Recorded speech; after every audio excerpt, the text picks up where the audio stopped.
Hello, welcome, Cabbage here. It's been a while since I've used my canned greeting, but I did the translations for the Hina and Yuzuki Recollections of Dusk from the Nier Reincarnation materials book, and my greeting did not feel appropriate there. But let's talk about what happened in those stories and then think about the implications. The Recollections of Dusk stories were released late last year in the materials book. I translated them and made videos, link below. I'll also link to the chronology translation I did because Hina's story is referenced in there. And then I'll also link to the dramatic recital featuring Hina and Papa because it's related, why not? And we're going to be getting into spoilers here, so feel free to comment about anything and everything, theories you have, information from other sources, whatever. And then I'm not going to put any visuals or text on screen. It's just going to be my voice, so you can treat this like a radio show or podcast. Let's talk about Yuzuki first. His story provides the history leading up to the main story of Reincarnation during the Sun-Moon arc. And I want to say that there are 3 versions of Hina and Yuzuki, not just 2. There are the White Chlorination Syndrome, Region versions, that we see in Hina's RD story and both of their Dark Memory stories. And then there are the everyday school versions that we see in Yuzuki's RD story and in flashbacks in the main story. And there are the travelers that we play as going through the cage in the main story.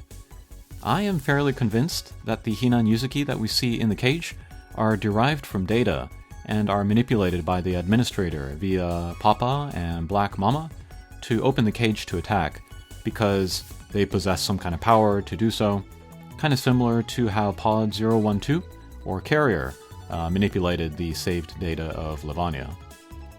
Yuzuki's RD story shows the lead-up to and immediate fallout of their parents' divorce.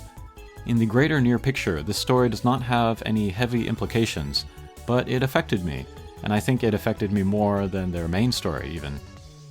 The main story is more about Hina and Yuzuki's relationship with their parents, while the RD stories are more about the relationship between brother and sister, and I found that more nuanced and powerful.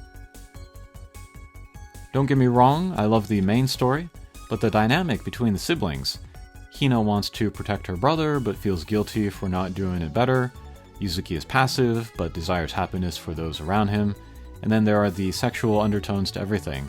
It's a much more interesting relationship to me. At the climax of the Sun-Moon arc, we get the showdown between siblings, but even then we don't get a real sense of their relationship with each other. They more talk about themselves and how difficult it was to be alone. Still a very dramatic scene, but with the context of the RD stories, which demonstrate just how important they are to each other, how much they rely on each other, it should be more powerful to revisit that scene. And so rather than their message being, "It's so hard to be alone," it becomes, "It's so hard to be apart from you," which I find more touching. Next, let's talk about Hina's story, and this was a doozy from a Nier lore point of view. Her story continues what was introduced in Hina and Yuzuki's DM stories, where they are living in the timeline where the giant and the dragon appeared, White Chlorination Syndrome spread, Legion appeared, and the siblings became members of the Hamlin organization, a military force that uses the Luciferase drug to create superpowered teenagers that fight the Legion. Interestingly, the RD story never mentions the names of quite a few things, but they are named in the chronology, so it requires a little cross-reference to pick up on everything. Speaking of the chronology, there is an event that happens between the DM stories and the RD story. It is when Hina and her squad are rescued from the ship that sunk at the end of her DM story. Presumably, Hina's leadership here is part of why she is put in charge of the 13th Crusaders army.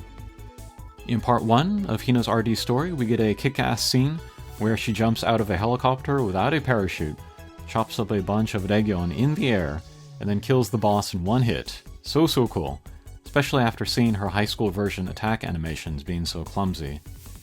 Also, we are introduced to a silver-haired girl, unnamed in here, but according to lore previously revealed in 2011, this is Kali or Curly. We'll talk more about her later. Then in part 2, Hina and the silver-haired girl visit the National Weapons Research Facility in Japan. This is the same facility that created weapons 6 and 7, Harua and Emil from Nier Replicant, holy crap. Also, we see the black sphere device in action. In the context of this chapter, it just looks like a weapon that cuts a region in half, but it implies the existence of other worlds or timelines. This also sheds light on an entry in the chronology where, in the walled-off Shinjuku, a black sphere is observed from space. The appearance of this sphere in 2007 predates the creation of the National Weapons Research Facility, so I don't think we can credit the appearance of this sphere with humanity from this Earth or this timeline. It may have come from another world. And then a few months later in 2008, the walls around Shinjuku fall, and we get the first appearance of the Red Eyes type region. And I wonder if something came from another world via the black sphere that began the Red Eyes type. Then, in parts 3 and 4, we have the story of the 13th Crusader army play out, which was also introduced many years ago. In the chronology, we got a report of a Red Eyes attack in the Middle East, and I posited that this was Yuzuki, and it seems this is indeed the case. At the end of Yuzuki's Dark Memory story, we see him become a Red Eyes. In Hina's RD story, we see Yuzuki the Red Eyes in Jerusalem, so I think we can conclude Yuzuki is the Red Eyes referred to in the chronology. Jerusalem is named in the chronology, but not in the RD story. It is instead called by its very famous nickname, the Holy City, so here too I think we can conclude it is indeed Jerusalem. With the climax of the story, the silver-haired girl is incapacitated, and Hina uses the black sphere device she got from the National Weapons Research Facility to travel with Yuzuki to what seems to be the Drakengard world. The sky above them is crimson red, which, on asking about it in a community post, is a happening in that world. It means bad times. But I'm wondering when exactly they traveled to the Drakengard world. Is it earlier, like 856 AD, when the Great Calamity happened? Or is it later, around the year 1000, when Zero was running around? Or was it even later, during the events of Drakengard 1? And then I'm wondering what happened to Hina and Yuzuki next. Did they just have terrible luck and appear in the Drakengard world and immediately get killed by whatever catastrophe was going on at the time? Or did they live on, and did they have any impact on the events of that world? Can you imagine if Hina and Yuzuki were connected to the appearance of the giant back in their own world? That would be so awful, and appropriately Nier. As for that date, I'm personally leaning towards 856, because that is when the cathedral city appears, and if we remember, the black sphere device Hina used had a radius of 4 kilometers, which is actually big enough to completely envelop the city. I looked it up. So not only did she and Yuzuki move to the different world, maybe they also grabbed Jerusalem and transported it with them. And then that was the city that suddenly mysteriously appeared and eventually became the cathedral city. That would be insane. And then we did hear about a crater being where Jerusalem used to be at the end of the story. Let me know your own theories. And then at the very end, we see the silver-haired girl, Kali or Curly, being credited with the defeat of the final Red Eyes and the success of the 13th Crusaders army. I guess it was already known that the silver-haired girl took credit for what she did not personally do, but the nature of how it happened was unknown until now. It seems that in wanting to cover up the truth of Hina and Yuzuki's betrayal, the Hamlin organization changed the story and made the silver-haired girl the hero for PR's sake. And then we know that Kali or Curly went on to become Kaine's grandmother in Nier Replicant. Crazy stuff, crazy reveals, crazy connections. I am amazed.